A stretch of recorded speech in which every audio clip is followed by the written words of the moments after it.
low, you can still go. Even when you feel slow, you can still go. Even when there's no hope, you can still go. I never answer to no, man, I still go. What's up, everybody? Welcome to this episode of Bet Like a Goat with yours truly, King Triple C. And today I'm going to go over what I call the Triple C's Triple Parlay. Let's start off with the main event. Kamaru Usman versus Leon Edwards. The last time these guys fought was in December of 2015, so close to about 17 years ago. But I would like to go over the stats real quick because Kamaru Usman took this dude down 6 times in their first outing and outstruck him 126-36. So if I had to bet and place my money, I ain't gonna have to go with Kamaru Usman, whether it's by decision or him getting the knockout in the championship rounds between the 4th or 5th round. But you know what? Let's take it to the training room so you guys can find out. Let's go. So this is why I am going with Kamaru Usman. Number 1 is his experience. Number 2 is his inactivity. Number 3 is the fact that he's already been in there with Leon Edwards. So I think my biggest thing, and this is why I'm gonna go Kamaru Usman in the later rounds, is because I've seen Leon Edwards in the fight with Nate Diaz, the fact that he can fatigue. And there's things that Kamaru Usman does very well, and it's called chain wrestling. But he's able to chain his strikes. When you think he's gonna strike, he goes down and he wrestles. When you think he's gonna wrestle, he can come up and throw strikes. I just think he's just the most diverse fighter. I think Leon Edwards is the crisper fighter when it comes to striking, but for the simple fact that it's mixed martial arts, you can't just be a striker because you gotta worry about takedowns. You gotta worry about people jumping on your neck. So it does change, the distance does change a little bit. So that's the reason why I'm going Kamaru Usman.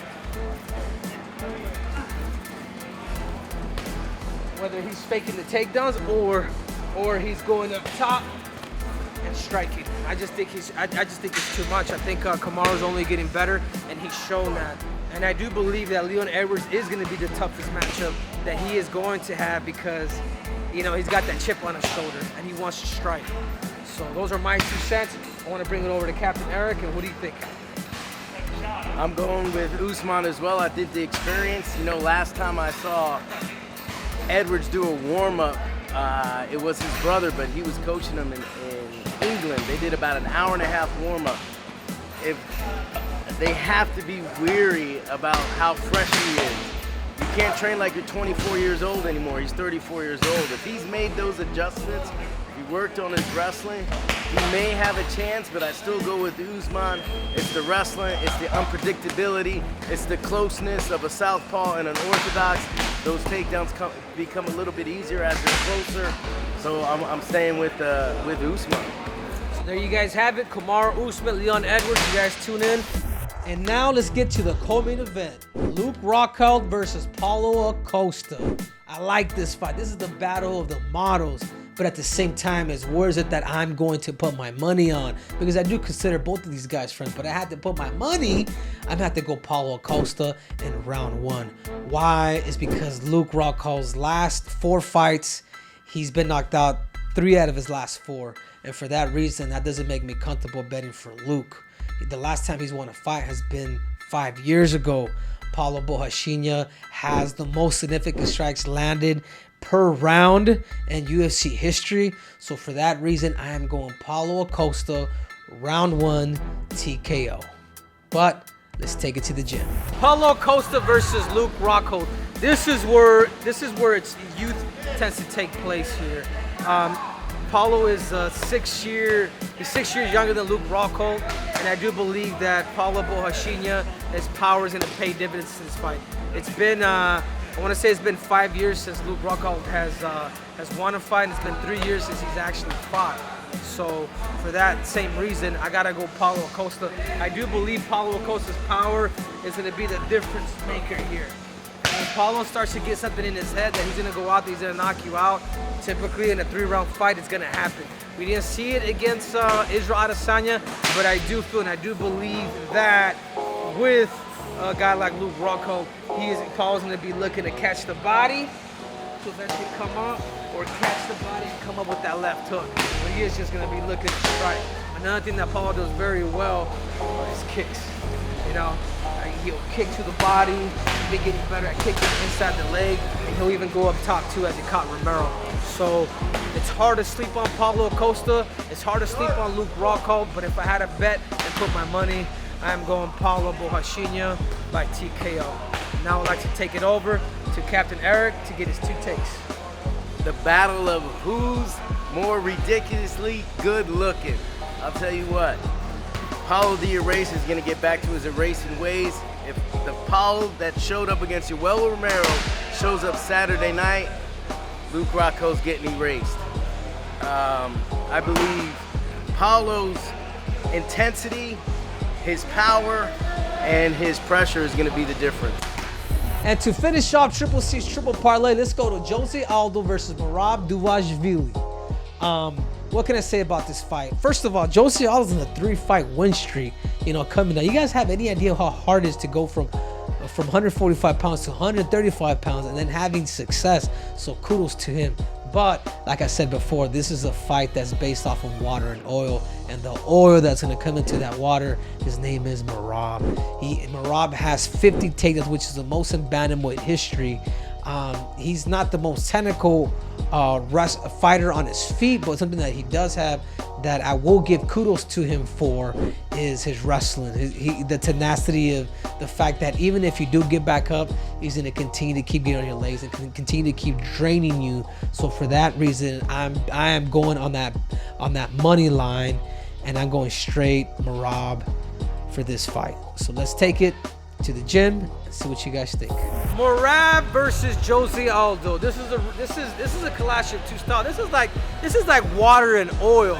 Who am I gonna bet my money on? I'm gonna have to go Merab. You know why? It's because he has a base that is the most dangerous base in all of combat sports, and it's called wrestling. When I was preparing for Jose Aldo, I knew that he is good here. He can strike. Maybe if he brings his kick back, he'd be a lot more dangerous. But somebody conventional like that, and even in our first fight camp, we're thinking the whole time too, when I was in the fight, Aldo, get to your legs, make him fight, get to the clinch, take him down, make him fight a B-side, because he's really good. He's accustomed to always being neutral on his feet.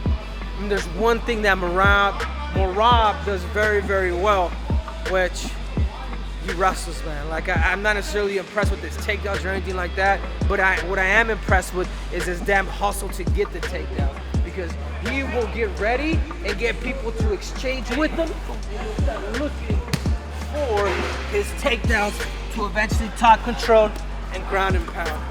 This is what makes Merab dangerous, is the fact that there's only a plan A with him. He's not the most fancy guy on his feet, but what he does have grit, and he does have that tenacity to be able to take you down, put you on your back to eventually get the W. So if I had to put my money, I'm going Merab. Captain Eric. Like he said, he only has plan A. Listen, Merab is different than Chad Mendes. He's different than Frank here. Those guys are willing to strike. Merab's is not. He's going to take you down if you defend it. He's going to shoot 7 more times. If he takes you down, he's going to ride you until the end of the round, try to drain you.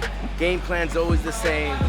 Nobody's preparing the right way to stop it, and I don't believe Jose Aldo is either. So for that reason, I'm going Merab. I'd like to see Jose to stop that game, because that game's kind of boring to me. I want to see those knockouts. I want to see those submissions, but maybe a flying knee, that'd be nice.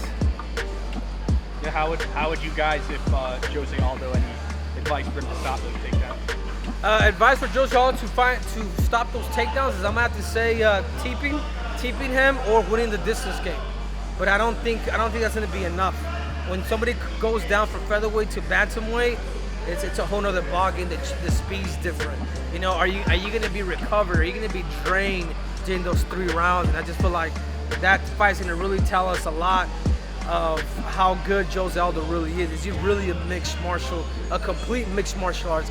Does he have the ability to get up at 135 pounds? He could at featherweight, but could he do the exact same thing at bantamweight? So again, guys, it's the same reason why I am going Merab on this, and that's it. So there you guys have it. Thank you guys for watching Bet Like a Goat with Triple C. Let's review our takes real quick. I have Kamaru Usman by either 4th or 5th round TKO or win by decision. I have Paulo Costa by TKO of Luke Rockhold in round 1. And to finish off the Triple C triple parlay, I have Merab defeating Jose Aldo. And I'm just betting money line there because I do feel like the odds are just too great. So thanks again for watching Bet Like a Goat with Triple C, aka Henry Cejudo, presented by BetOnline. And you guys make sure to cash in those bets. Thank you guys. See you next time. So thank you guys again for watching. It means a lot to me. So you guys remember, there's more breakdowns, there's more technique, there's more tactics, and there's definitely more cringe. So make sure to subscribe and click on that button. I'm out!